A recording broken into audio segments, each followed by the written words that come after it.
नमस्कार दोस्तों, आपका रोजगार केदार में बहुत बहुत स्वागत है। उम्मीद करता हूँ कि आप स्वस्थ होंगे और मस्त होंगे, शानदार होंगे। तो दोस्तों, हम क्या कर रहे थे? हम पढ़ रहे थे मुगल डायनेस्टी के बारे में, ठीक है, मुगल वंश के बारे में। तो मुगल वंश में हमने पढ़ लिया था कि क्या क्या पढ़ लिया था। तो मुगल वंश के बारे में हमने बाबर और हुमायूं को पढ़ लिया था, ठीक है, बाबर और हुमायूं को पढ़ लिया था। इसके बाद हम पढ़ेंगे सूर डायनेस्टी, ठीक है, सूरवंश। तो सूरवंश के बारे में आज हम पढ़ने जा रहे हैं, तो इसको समझेंगे सूरवंश में क्या क्या हुआ था, ठीक है। इसके प्रमुख कार्य और अभियान कौन कौन से थे और क्या क्या काम किए, किस क्या क्या चलाए, ठीक है, सोने के सिक्के चलाए, टाका क्या क्या किए इसने। तो इसका कार्यकाल देखें, ठीक है। जो आवाज आ रही है सुने और प्यार से याद करना है, ठीक है। तो सूरवंश, ठीक है, सूरवंश की स्थापना, सूरवंश का स्थापक, यह सूरवंश का कार्यकाल कब से कब तक था, ठीक है। सूरवंश का कार्यकाल था 1540 से 1555 के बीच, ठीक है, 1555 के बीच हो गया, ठीक हो गया, 1555 के बीच। तो सूरवंश का संस्थापक, फाउंडर ऑफ सूरवंश, ठीक है, सूरवंश का संस्थापक। तो सूरवंश का संस्थापक था शेरशाह सूरी, ठीक है, शेरशाह सूरी सूरवंश का संस्थापक हो गया, ठीक है। इसके बारे में कहाँ पता चलता है कि सूरवंश के संस्थापक शेरशाह सूरी हैं? किस पुस्तक में पता चलता है कि शेरशाह सूरी थे ना, उसने सूरवंश की स्थापना की।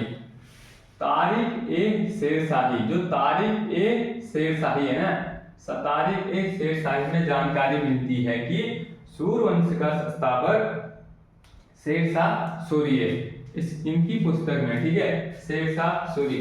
जो शेरशाह सूरी, तारिक ए शेरशाही किस लेखक ने लिखा था? अब्बास खां और सरवानी। जो अब्बास खां सरवानी ने कौन सी पुस्तक लिखी थी? तारिक ए शेरशाही। किस व्यक्ति ने ये पुस्तक लिखी थी बोलेंगे तो क्या बोलेगा? अब्बास खां सरवानी, ठीक है, जो इतिहास का लेखक थे, ठीक हो गया।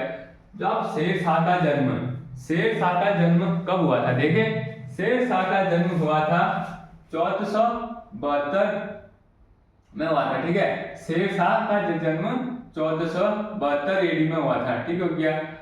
अब इनका बचपन का नाम क्या था? बचपन का नाम शेरशाह सूरी का बचपन का नाम था फरीद, ठीक है, फरीद हुआ करता था, हाँ, फरीद हुआ करता था शेरशाह सूरी का बचपन का नाम, ठीक है, शेरशाह सूरी का बचपन का नाम फरीद हुआ करता है। इनके पिताजी का नाम हसन खां है, ठीक है, हसन खां इनके पिताजी का नाम, इनके पिताजी का नाम हसन खां था।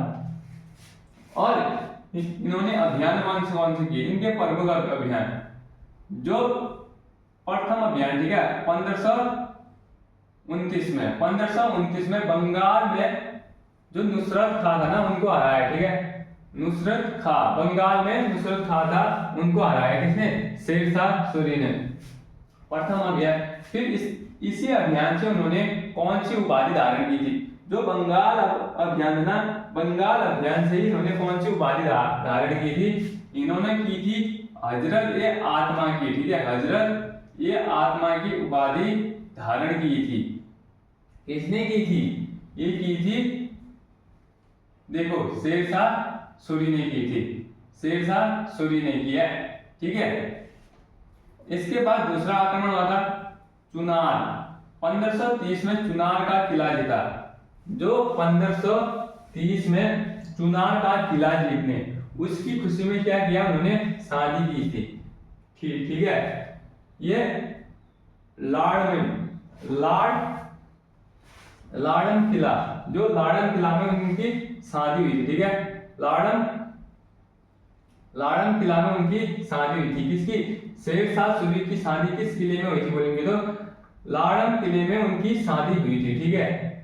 तो उसके बाद चौसा का युद्ध हुआ था। चौसा का युद्ध भी शेरशाह सूरी जीत चुका था। चौसा का युद्ध हुआ था 1539 में। चौसा का युद्ध हुआ 1539 में हुआ था, ठीक है। 1539 में शेरशाह ही जीता है इसमें, ठीक है। इसके बाद आया, मैं जो पढ़ा रहा हूं प्रमुख युद्ध याद करने इनको, ठीक है।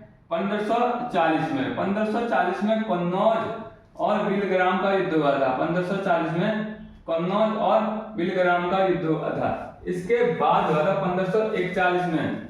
1541 में बंगाल जीता, जो बंगाल था ना, बंगाल जीता। 1542 में मालवा जीता। 1542 में मालवा जीता था। और 43 में जो हुआ था, 43 में रायसेना जीता, ठीक है। रायसेना जीता था किसने? शेरशाह सूरी ने। और 1545 में जो हुआ था कलिंजर, ये कालिंजर, ठीक है। कालिंजर बांदा क्षेत्र यूपी में पड़ता है, ठीक है। बांदा क्षेत्र यूपी में पड़ता है। तो बांदा क्षेत्र जो यूपी में पड़ता है, ये कालिंजर जीता था, ठीक है। कालिंजर में युद्ध हुआ था। तो 1544 में गिरी के सुमेल, ये जयतारण का युद्ध हुआ था, ठीक है। जयतारण का युद्ध हुआ था 1544 में। फिर शेरशाह सूरी की मृत्यु हो गई थी। फिर इसके बाद जो शेरशाह सूरी के प्रमुख कार्य और इनके काम क्या क्या है, ठीक है। जो इन्होंने किया था, शेरशाह का मकबरा। शेरशाह का मकबरा कहाँ स्थित है? सासाराम, बिहार में। मैंने बताया था कि मकबरा किसे बोलते हैं पिछली वाली वीडियो में, ठीक है। मकबरा किसे बोलते हैं? तो शेरशाह का मकबरा है। शेरशाह का मकबरा कहाँ है? सासाराम, बिहार में, ठीक है। सासाराम, बिहार में। तो इनके प्रमुख कार्य जो शेरशाह सूरी थे ना, उन्होंने कौन कौन से कार्य किए? जो ग्रांड ट्रंक रोड, ठीक है, शेरशाह सूरी के टाइम में स्टार्ट हुई थी, ठीक हो गया। इसके इन्होंने भू राजस्व के आधार पर जो टैक्स लगाया था ना भू राजस्व में, तो 1/3% लगाया था, ठीक हो गया। और पट्टा प्रथा किसे बोलते हैं? पट्टा प्रथा, जो पट्टा प्रथा बोलते हैं ना, भूमि का एक भाग, एक टुकड़ा, ठीक है, पट्टा प्रथा के अंदर आता है। तो उसमें क्या होता है, जो कि भूमि होती है, ठीक है, भूमि होती है, काम के बदले उसको भूमि दिया जाता है, ठीक है। पट्टा प्रथा में काम के बदले उसे भूमि दिया जाता है। तो पट्टा प्रथा जिसे कबूलियत कहा जाता है, कबूलियत कहा जाता है। जो पट्टा प्रथा है ना, उसमें कबूलियत कहा जाता है। इसमें क्या होता था,